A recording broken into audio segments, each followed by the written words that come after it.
Hey guys, we're here located in League City, Texas, covering a story about an abused animal who gets a new home and treatment done right before the holidays. Check this out. On Tuesday, December 12th, Officer Trover received a call about this little guy. When he got to him, he found him in a trash bag. His right eye was protruding from a socket, and he immediately rushed him in to us, the Animal Kingdom Hospital, and we stabilized him that night, and on Wednesday we removed his eye. On December 12th, I had a resident made contact with us at the Bayou Animal Services, and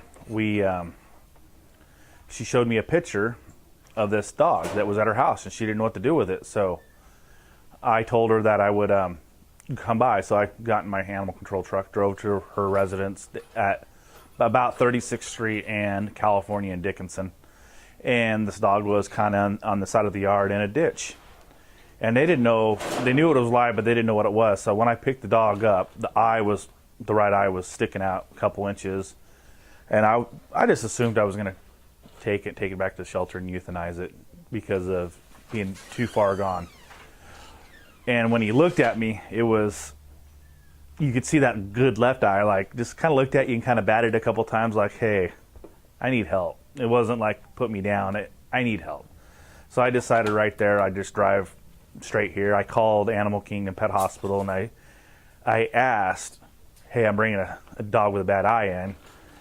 And it was an ask, but I was coming here no matter what, because I know once I showed them to them, they would find a spot for me here. He was covered in blood. Right eyeball was hanging out several inches. Gums were just white. Body temperature was seriously subnormal. Semi-shocky. I wasn't sure he was going to survive the event, much even survive for a few hours. So we stabilized him, warmed him up, and he kind of slowly reanimated. So then the next step was, all right, can we put him through surgery? We survived surgery, so we decided to give it a chance. So on the next day, Wednesday, removed his eye. Surgery went really quite well, surprisingly. The biggest concerns at that point was he survived the surgery.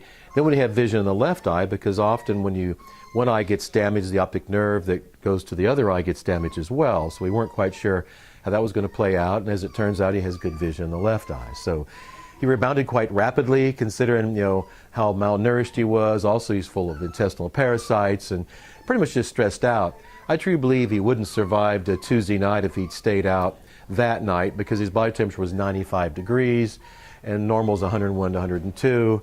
And even with heating pads and warm water bottles, it took a long time to bring his body temperature up. So the fact he even survived indoors was amazing. If he'd been outdoors, I truly believe he wouldn't be here today. So surgery went well on Wednesday, and he's just continued to improve just leaps and bounds, and now he's just a happy, healthy, vibrant puppy, and it's just a really glorious thing to see him reanimate. It's truly amazing. The staff came up with an interesting name for this puppy, and we also asked them too if this is a normal occurrence happening here in this area with animals getting abused like this. His name is Thor. He needed a nice, strong name. I can't really say too much without giving away the new movie, but that is where he got it from. We probably get, I want to say 10, 15, maybe 20 welfare concerns a week. And that's welfare concerns are people doesn't think their neighbor's taking care of their dog. We'll go out and look. Usually we have one a week that we have to follow up and do a little bit more investigation or education a lot of times. It's just education mostly. And probably once a month for us at Bayou, we cover Dickinson, Santa Fe, and Clear Lake Shores. We have one that we have to proceed even more medical attention, or something like this guy where you have to bring him in an emergency situation. But this happens everywhere around in the greater Houston area. Well, I've been practicing for 36 years, and unfortunately it's not the worst case I've seen. But yeah, it certainly was bad, but I've seen a lot worse, unfortunately. Those are the ones that don't survive no matter what you do. So I would call that worse in the sense. But for him, it was the worst day, right? And then the best day, because he got removed from a sack, got out of the cold weather, because that was a cold day and also a very cold night. So yeah, I mean, anytime you see a puppy that's been injured, whether on purpose or not, it doesn't really matter. It's just very upsetting. And so the fact that we could truly help him is amazing to me, and just so happy to be a part of it.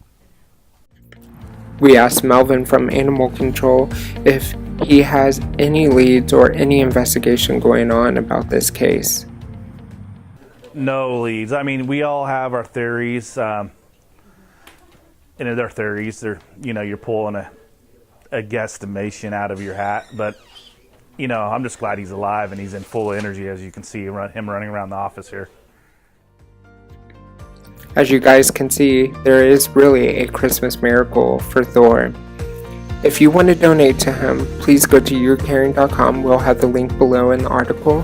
And also, if you know any information about whoever did this to this poor puppy, please call Crime Stoppers. We will also have that link and phone number located in the article. We hope to see you guys soon. Thank you.